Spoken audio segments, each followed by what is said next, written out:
Assalamualaikum warahmatullahi wabarakatuh. Selamat datang kembali di channelnya Mas Eka nih. Apa kabar para warga sekolah? Semoga dalam keadaan sehat-sehat selalu dimanapun para warga berada nih ya. Oke, di video kali ini Mas Eka masih akan berbagi informasi seputaran tentang PPDB tahun 2023 nih. Untuk para warga sekolah yang sedang menunggu-nunggu informasi bagaimana sih caranya untuk melakukan verifikasi kartu keluarga atau verifikasi kakak.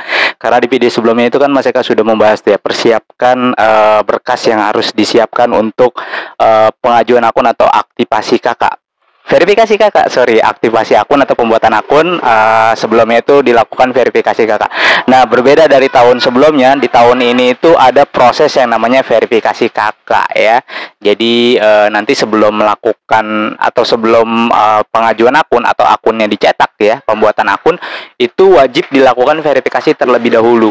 Nah, siapa yang memverifikasi kartu keluarga ini? Kemudian juga bagaimana cara melakukan verifikasi kartu keluarganya, mekanismenya bagaimana. Nah, di video kali ini Mas Eka akan berbagi informasinya. Dan untuk para warga sekolah yang mungkin baru menemukan channelnya Mas Eka nih, silakan subscribe dulu channel ini untuk mendukung channelnya Mas Eka agar bisa berkembang lagi dan bisa memberikan informasi-informasi terupdate kepada para warga sekolah pastinya. Oke, Mas Eka akan berikan informasi sedikit ya sebelum nanti penjelasan untuk bagaimana cara melakukan verifikasinya. Ini yang pertama ya. Banyak pertanyaan dari para warga sekolah. Kalau kakaknya itu kakak lama, bagaimana Mas Eka? Kakak yang masih warna biru, kemudian apakah itu masih bisa digunakan? Kan katanya kakaknya harus kakak berbarcode. Ya, jadi kakak yang masih menggunakan kakak yang lama, ya kakak yang kertasnya masih warna biru ya, yang belum berbarcode, selama dia tercatat sebelum tanggal 1 Juni 2022 itu masih bisa digunakan kok, tidak wajib harus yang berbarcode. Terus bagaimana kalau misalkan saya kakaknya kakak lama nih, kemudian kemarin baru update, misalkan kakak saya kakak 2017, keluaran 2017, kemudian saya update di bulan Maret kemarin atau Januari kemarin lah, Maret tanggal 31 Maret lah, misalnya gitu ya, yang dekat lah, tanggal 31 Maret 2023 saya menggantinya dengan kartu keluarga yang berbarcode, tapi tidak ada perubahan apa-apa Mas Eka, dia hanya cuma cetak ulang aja gitu kan, yang lama ke yang baru. Apakah itu bisa digunakan? Bisa ya, karena kakak yang lamanya kan masih kakak yang belum ada perubahan apa-apa, di situ hanya tercetak tanggal cetaknya aja. Jadi tanggal cetak di kartu keluarga itu bukan menjadi patokan juga gitu kan, yang jadi patokan adalah sebenarnya adanya di nomor kartu keluarganya. Jadi nanti di situ bisa dilihat kartu keluarganya keluaran tahun berapa, tanggal berapa, bulan berapa, di kecamatan mana, kota mana, di situ kelihatan semua, dan sekolah sudah diberikan kisi-kisinya atau diberikan triksnya untuk melihat itu semua gitu. Jadi patokan tanggal yang keluar berkasnya itu bukan menjadi patokan gitu kan, karena kan ada yang kakaknya kakak lama kemudian cetak baru, otomatis kan di situ tanggalnya tanggal baru, kayak misalkan tadi tanggal 31 Maret 2023. Nah, kalau misalkan itu katanya diambilnya per 1 Juni 2022, berarti itu tanggalnya nggak bisa dong ya, secara tanggal tidak bisa, tapi dilihat dari nomor kakak, dilihat nanti di situ ada perubahan data atau tidak. Kalau nggak ada perubahan data, hanya mencetak kakak doang, itu bisa. Yang permasalahan adalah ketika kakaknya berubah atau ada pergantian alamat. Nah, biasanya kakak yang digunakan adalah kakak yang sebelumnya, yang sebelum diambil atau cut off-nya per 1 Juni 2022. Sebelum itu baru bisa digunakan. Tapi kalau misalkan nggak ada perubahan, itu bisa-bisa aja itu ya. Terus yang kedua, apakah verifikasi ini harus berbondong-bondong datang ke sekolah? Tidak ya, karena verifikasi kartu keluarga atau pembuatan akun ini dilakukan melalui akun calon peserta didiknya masing-masing. Jadi melalui online bisa gitu kan, tanpa harus berbondong-bondong ke sekolah. Wah, berarti nanti verifikasinya harus ke sekolah dong. Wah, berarti verifikasinya harus kita datang ke sekolah dong bawa kartu keluarganya. Enggak. Jadi verifikasinya itu cukup menggunakan di web ya, di-upload. Kemudian nanti kita pilih sekolah yang ingin dijadikan tempat verifikasi. Ingat ya, pilihan sekolah ini adalah bukan pilihan sekolah untuk masuk sekolah, gini. Pemilihan tempat verifikator ini ya, pemilihan tempat sekolah verifikasi ini adalah untuk memverifikasi, bukan pilihan sekolah yang mau kita tuju. Contohnya kayak gini, saya pengen masuk ke sekolah SDNA gitu kan, ternyata tempat verifikasinya SDNC, ya nggak apa-apa gitu kan, tidak harus A juga gitu, yang paling yang terdekat dari rumah. Jadi dia hanya satu pilihan tempat verifikator. Ingat sekali lagi, sekolah yang dipilih ini nanti adalah sekolah, bukan nih ya, takut keliru ya. Jadi nanti pada saat memilih verifikasi, kan kita memilih tempat untuk memverifikasi kartu keluarganya. Nah, itu pilih sekolah terdekat. bukan pemilihan sekolah. Pemilihan sekolah nanti ada jadwalnya lagi. Intinya seperti itu ya. Ingat, ini digarisbawahi karena takut nanti salah persepsi. Wah, berarti sekolah tersebut yang kita pilih. Ya enggak, yang paling terdekat aja gitu kan. Silakan untuk diverifikasi kartu keluarganya gitu ya. Yang pertama kakaknya, kalau kakak lama ke kakak baru atau ke kakak barcode, apakah bisa? Terus yang kedua, tempat verifikasi dilakukan secara online. Ketika nanti dinyatakan lolos verifikasinya, baru nanti bisa mencetak bukti pendaftaran akunnya. Bagaimana caranya? Nih, Mas Eka akan paparkan paparannya seperti berikut ini. Ya, baik. Sebelum Mas Eka paparkan, di sini Mas Eka akan jelaskan terlebih dahulu ya. Di sini ada keputusan Kepala Dinas ya, keputusan Kepala Dinas Provinsi DKI Jakarta tentang alur proses pelaksanaan penerimaan peserta didik baru tahun pelajaran 2023-2024, di mana di keputusan dinas inilah aturan-aturan mainnya ditentukan ya. Nah, keputusan dinas ini juga mengacu pada Peraturan Menteri Pendidikan dan Kebudayaan Nomor 1 Tahun 2021 tentang penerimaan peserta didik baru pada taman kanak-kanak, sekolah dasar, sekolah menengah pertama, sekolah menengah atas, dan sekolah menengah kejuruan. Di situ diatur ya. Jadi kayak misalkan ketentuan umur, ketentuan jalur, ketentuan zonasi ya. Itu semua sudah diatur di keputusan Kepala Dinas ini yang mengacu pada Peraturan Menteri Pendidikan dan Kebudayaan Nomor 1 Tahun 2021. Jadi dasar hukumnya ini jelas, regulasinya ada gitu kan. Jadi aturan main yang tertera nanti di PPDB semuanya ada di sini semua ya. Oke, langsung aja kita masuk ke alur proses pelaksanaan PPDB untuk jenjang sekolah dasar SD. Pada dasarnya hampir sama seperti yang SMP, SMA, dan SMK. Cuma nanti yang untuk SMA dan SMA serta SMK Mas Eka akan buatkan tersendiri. Tapi pada dasarnya hampir sama lah, tidak berbeda jauh ya. Di sini alur prosesnya ada pengumuman yang sudah diumumkan ya, sudah diworo-woro beberapa minggu yang lalu bahkan. Kemudian nanti ada pendaftaran. Nah, ini sebenarnya sudah masuk kepada proses pendaftaran ya, dari mulai yang pra pendaftaran kemarin di untuk yang mau ke jenjang SMP dan SMA serta SMK. Kalau untuk di jenjang SD ini nanti ada pendaftarannya yang akan dibuka tanggal 15 Mei 2023, dimulai dengan pembuatan akun atau aktivasi akun ataupun verifikasi kartu keluarga terlebih dahulu ya. Kemudian nanti ada seleksinya, kemudian ada pengumuman seleksi dan lapor diri. Ini adalah bagian alur proses PPDB-nya yang terdiri dari 5 ya, dari pengumuman, pendaftaran, seleksi, kemudian pengumuman hasil seleksi, kemudian ada lapor diri. Nah, dari alur tersebut ada beberapa ketentuan yang harus para warga ketahui. Yang pertama adalah calon peserta didik baru atau CPBD yang dapat mengikuti WPS atau WPS calon peserta didik baru yang dapat mengikuti PPDB tahun pelajaran 2023-2024 adalah warga Provinsi DKI Jakarta yang dibuktikan dengan kartu keluarga yang dikeluarkan oleh Dinas Kependudukan atau Dukcapil ya DKI Jakarta selambat-lambatnya 1 Juni. Jadi kalau misalkan baru pindah kakak gitu kan, tapi kakaknya keluaran 1 Januari 2023 itu tidak bisa. Ya, kalau kakak lama bagaimana Mas Eka? Sekarang kakaknya kakak lama, kemudian sekarang ganti kakak yang barcode. Selama kakak lamanya keluaran paling lambat 1 Juni 2022 masih bisa digunakan, gitu ya. Kemudian yang kedua, yang B, nih ya, ini di garis merah ya Mas Eka. Karena apa? Ini untuk memberitahukan sedini mungkin kepada para warga bahwa calon peserta didik yang dapat mengikuti PPDB tahun pelajaran 2023-2024 adalah calon peserta didik yang tidak terdaftar di satuan pendidikan negeri dan swasta. Artinya kalau yang saat ini masih aktif di sekolah, yang kemarin misalkan gagal PPDB kemudian masuk sekolah mungkin di swasta gitu ya, nah pengen ikut PPDB lagi, tuh di poin B jelas banget dijelasin ya ketentuannya. Calon peserta didik yang dapat mengikuti PPDB tahun 2023-2024 ini adalah calon peserta didik yang tidak terdaftar. Jadi kalau terdaftar di satuan pendidikan negeri ataupun di swasta itu tidak boleh ikut PPDB gitu ya. Kalau mau pindah itu ada proses namanya mutasi ya, biasanya dibuka di awal semester atau di awal semester ya, di tiap semester ya. Itu silakan langsung tanyakan aja ke sekolahnya ya. Jadi jelas ya, yang masih aktif bersekolah ingin melanjutkan atau ingin coba-coba PPDB itu tidak bisa ya. Yang ketiga atau yang C, kartu keluarga sebagaimana dimaksud pada huruf A ya, calon peserta didik yang tadi ya. adalah kartu keluarga yang telah diverifikasi oleh satuan pendidikan yang dipilih sebagai tempat verifikasi sesuai jenjang seperti yang tadi Mas Eka jelaskan. Jadi di tahun ini ada namanya verifikasi kartu keluarga. Jadi nanti verifikasi kartu keluarganya itu dipilih atau diverifikasi ya oleh satuan pendidikan yang dipilih oleh para warga sendiri nih sebagai tempat verifikasi sesuai jenjangnya. Kalau mau masuk ke jenjang SD ya berarti diverifikasinya di SD. Kalau mau masuk ke jenjang SMP berarti diverifikasi ke SMP ataupun SMA ya ataupun SMK gitu ya. Khusus ini untuk jenjang SD, khusus pelaksanaan PPDB jenjang SD di Kabupaten Administrasi Kepulauan Seribu dilaksanakan secara luring. Jadi kalau yang di pulau sana ya, di Pulau Seribu itu dilakukan secara luring ya.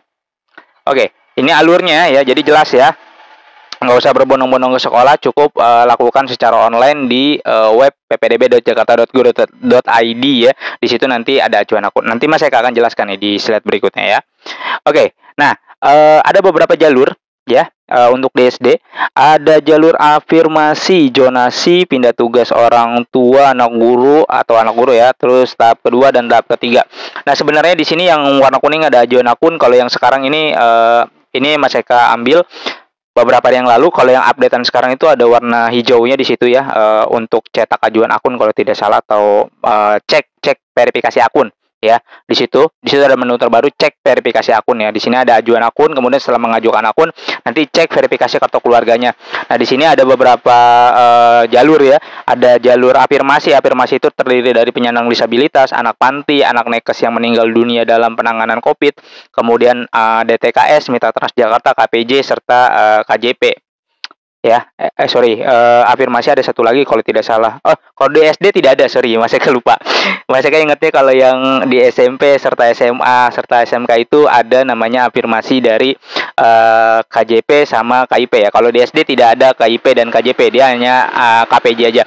Kemudian ada sekolah dasar, zonasi dan pindah tugas orang tua. Nah, untuk pindah tugas orang tua nanti Mas Eka akan jelaskan tersendiri mekanismenya ya. Kemudian, nah ini mekanisme pendaftarannya. Yang pertama kan tadi ada jadwalnya, jadwal verifikasi kartu keluarga dan pengajuan akun jenjang SD itu sejak tanggal 15 Mei sampai 15 Mei 2023 sampai dengan nanti PPDB-nya berakhir. Ya karena banyak yang nanya juga, Mas Eka, kalau misalkan tidak di tanggal 15 boleh nggak? Boleh ya, misalkan tanggal 16, tanggal 17 silakan aja gitu. Tapi makin cepat ya makin bagus lah. Yang jelas berkasnya harus clear dulu ya, seperti yang sudah Mas Eka jelaskan di video sebelumnya. Kemudian yang kedua atau B, pengajuan akun. Cek status ajuan akun dan KK, aktivasi PIN atau token, pemilihan sekolah tujuan, kemudian memantau hasil. Untuk yang E dan F itu nanti dilaksanakan atau dilakukan sesuai dengan jenjangnya masing-masing ya. Jadwalnya sudah diinformasikan di video Mas Eka yang judulnya jadwal PPDB tahun 2023. Jadi untuk yang E dan F itu disesuaikan dengan jadwalnya. Yang untuk saat ini berarti mulai dari A, B, C sampai dengan D. Yang D ini bisa opsional, bisa mau langsung diaktifasi PIN ataupun tokennya, atau bisa mungkin nanti nunggu di saat pemilihan sekolah. Tapi sarannya Mas Eka lebih baik setelah ajuan akun dan verifikasi kakaknya itu sudah selesai, maka langsung aja aktifasi PIN dan tokennya ya. Nah, yang mau kita bahas adalah yang poin B, pengajuan akunnya. Di pengajuan akun itu kalau tahun lalu tinggal mengajukan akun aja, tapi kalau di tahun yang sekarang dia harus melakukan verifikasi kartu keluarga. Bagaimana cara melakukan verifikasi kartu keluarganya? Ayo slide selanjutnya. Nah, di sini ada kan tadi kan kita bahas yang B ya, pengajuan akun. Nah, di sini ada cara-caranya, ada 7 langkah pengajuan akun. Calon peserta didik melakukan pengajuan akun dan verifikasi kartu keluarga dengan tahapan sebagai berikut. Jadi ada 7 tahapan yang harus para warga lalui. Yang pertama adalah mengakses halaman publik PPDB DKI Jakarta. Ini jelas ya, webnya ppdb.jakarta.go.id. Kemudian mengajukan akun dengan cara klik tombol pengajuan akun sesuai jenjang ya, yang seperti tadi. Nanti Mas Eka jelaskan di depan ya. Di slide berikutnya ini Mas Eka akan bacakan dulu. Terus mengisi formulir pendaftaran dan data kependudukan calon peserta didik sesuai dengan kartu keluarga asli. Memilih lokasi satuan pendidikan untuk tempat verifikasi ajuan akun dan kartu keluarga. Jadi nanti ini tidak perlu ke sekolah, tinggal dipilih aja secara online di web ppdb.jakarta.go.id-nya. Mengunggah hasil pindai foto dokumen kartu keluarga asli ya. Nah, ini kemarin waktu sosialisasi katanya ada SPTJM. Mas Eka juga masih belum dapat konfirmasi apakah SPTJM itu nanti akan tersedia di webnya atau tidak. Tapi informasi yang Mas Eka dapat pada saat waktu sosialisasi katanya nanti akan disiapkan untuk seragam gitu ya, agar semua satu DKI sama. Jadi masih menunggu, tapi yang jelas kartu keluarganya itu wajib di-scan, biarin scan-nya dengan jelas, tidak terpotong dan terbaca ya. Kemudian scan asli kalau bisa, jangan fotokopian. Terus apa namanya? Untuk SPTJM, apakah SPTJM-nya sama dengan yang pra pendaftaran? Nah, ini ya kita juga belum dapat informasi apakah sama atau tidak. Makanya tunggu nanti, mudah-mudahan sih ntar sore, atau ya mudah-mudahan ntar sore lah gitu kan. Tidak sampai pas pada saat pelaksanaan, atau nanti pada saat pelaksanaan baru muncul, ya kita nggak tahu. Nanti tinggal cek aja di web ppdbjakarta.go.id-nya ya. Jelas mengunggah hasil foto atau dokumen kartu keluarga itu wajib. Kemudian yang keenam, mencetak tanda bukti pengajuan akun dan berisi nomor peserta PIN atau token untuk diaktifasi dan menunggu proses verifikasi ajuan akun dan kartu keluarga secara daring oleh tim verifikator. Nah ya, jelas ya nomor 7 ya. Menunggu proses verifikasi ajuan akun dan kartu keluarga secara daring, jadi online ya. Tidak perlu berbondong-bondong ke sekolah, tidak perlu berbondong-bondong ke posko, tidak perlu kemana-mana. Cukup online, menggunakan handphone bisa ataupun menggunakan laptop ya. Oke, next. Nah, tampilan tadi kan pertama ya, nih ya, mengakses halaman publik PPDB di ppdb.jakarta.go.id. Tampilannya akan seperti ini. Ya, di situ ada beberapa jenjang SD, SMP, SMA, dan SMK ya, dan jalur-jalurnya. Nanti para warga tinggal klik aja nih salah satunya. Mas Eka contohnya kan, Mas Eka contohkan sekarang itu untuk SD. Mas Eka akan klik untuk yang SD ya. Langkah keduanya setelah ini kan diklik ya, kemudian mengajukan akun dengan cara klik tombol pengajuan akun sesuai jenjang. Tadi kan di SD ya, Mas Eka akan klik untuk di SD. Maka nanti tampilannya akan seperti ini untuk yang di web. Yang di handphone juga hampir sama sebenarnya Maya. Terus pada saat sudah tampilan seperti ini, maka klik ajuan akun. Nah, ajuan akun itu yang warna kuning. Nanti ini kalau tidak salah tampilan yang terbarunya itu ada satu lagi ya, hasil verifikasi kartu keluarga atau hasil pengajuan akun di bawahnya sebelum cetak. Ya, karena ini tampilan yang sebelumnya, yang sebelum terupdate. Jadi sama aja sebenarnya, tinggal ada tambahan menu aja di situ ya. Di sini ajuan akun diklik ya, yang warna kuning itu ya. Itu sudah Mas Eka tandai ya, warna kuning ajuan akun. Nah, setelah mengklik ajuan akun ini ya, kan tadi kan mengajukan akun dengan cara klik tombol pengajuan akun sesuai jenjang ya. Lakukan langkah ketiga, mengisi formulir pendaftaran data kependudukan calon peserta didik sesuai dengan kakak asli. Maka nanti akan dibawa tampilannya seperti ini mungkin ya. Ini sebenarnya belum dibuka di webnya, cuma ini Mas Eka ambil contoh seperti ini. Di sini nanti dimasukkan nick ya, yang di sini masukkan nick yang di atas ya. Kemudian di sini ada kode gambarnya nanti dimasukkan juga. Baru nanti dilanjutkan, maka nanti masuk ke tahapan berikutnya tuh ya. Ada beberapa tahapan, ada 3. Diisi datanya semua ya. Setelah diisi, kemudian upload kartu keluarganya. Setelah upload kartu keluarganya, di next saja ya. Di situ nanti pemilihan sekolahnya tinggal dipilih saja tempat verifikasi kartu keluarganya. Jadi pilih sekolah yang paling terdekat untuk melakukan verifikasi. Jadi tidak perlu datang ke sekolah gitu kan, tinggal pilih nanti di menu di sininya ada ya. Jadi ada di sini menunya itu di situ, tinggal pilih aja, misalkan mau pilih sekolah SDNA untuk verifikasi, udah. Nanti kalau memang kartu keluarganya dinyatakan layak, di situ akan keluar hasilnya terverifikasi. Kalau misalkan tidak layak, kenapa tidak layaknya di situ juga akan dijelaskan kenapa. Misalkan kartu keluarganya tidak terbaca, atau kartu keluarganya buram, atau kartu keluarganya terpotong, atau kartu keluarganya salah, atau segala macam, di situ nanti akan dijelaskan. Nah, kalau sudah ya, langkah yang ke 4 kan tadi ya, pertama kan 3 mengisi formulir seperti ini ya, kemudian nanti memilih lokasi satuan pendidikan untuk tempat verifikasinya. Jadi tinggal di next saja, dilanjut. Ini kan ada beberapa langkah nih yang warna hijau ya, 1, 2, 3, 4 yang di atas tuh ya, dekat ajuan akun. Di bawahnya itu ada 4 langkah, karena ini tidak bisa diakses, jadi Mas Eka tidak bisa memberikan contoh secara detail ya. Kemudian memilih lokasi satuan pendidikan untuk tempat verifikasinya tadi udah, kemudian mengunggah foto. Nah, kalau misalkan sampai di langkah 3 atau di langkah 2 itu tadi mengunggah foto selesai, maka nanti akan diverifikasi ya, diverifikasi untuk ininya apa, untuk kartu keluarganya. Nah, ini bisa nanti dicetak ajuan akunnya ya. Kalau misalkan udah selesai terverifikasi atau hasil verifikasinya terlihat, di situ juga bisa mengecek. Nah, terus kalau untuk mencetak buktinya kan tadi kan di menu sini ya, mencetak tanda bukti pengajuan akun yang berisi nomor peserta PIN dan token untuk aktivasi. Nah, ini bisa dicetak di sini ya, tinggal nomor peserta. Ini cetak ulang, ini cetak ulang ajuan. Jadi kalau misalkan di sini nanti sampai dengan selesai, nanti muncul tampilan untuk ajuan akun ya, bukti ajuan akun ya. tanda bukti pengajuan akun yang keenam. Terus kalau misalkan lupa nih, lupa di screenshot atau lupa ke print, ini bisa cetak ajuan ulang ya. Di sini ada nomor peserta. Wah, nomor pesertanya bingung Mas Eka, nggak kecatat. Nah, justru itu makanya pastikan benar-benar kalau misalkan sudah selesai di screenshot aja atau dicatat ya. Sebenarnya bisa kalau misalkan mau dicek di posko atau nanyakan ke posko gitu ya. Tapi kan jadi kerja 2 kali gitu ya. Nah, yang ketujuh adalah menunggu proses verifikasi ajuan akun dan kartu keluarga secara daring oleh tim verifikator. Jadi ini 7 langkah yang harus para warga lalui. Masuk ke webnya, tadi sudah Mas Eka jelaskan tampilannya seperti itu. Terus ajukan akun, nanti diajukan akun tinggal memilih mengisi formulir pendaftaran dan data kependudukannya, kemudian memilih lokasi satuan pendidikan, kemudian mengunggah hasil pindai dokumen kartu keluarga serta SPTJM-nya juga. Kemudian mencetak tanda bukti, selesai. Jadi tinggal tunggu nanti hasil verifikasinya seperti apa. Begitu ya para warga sekolah.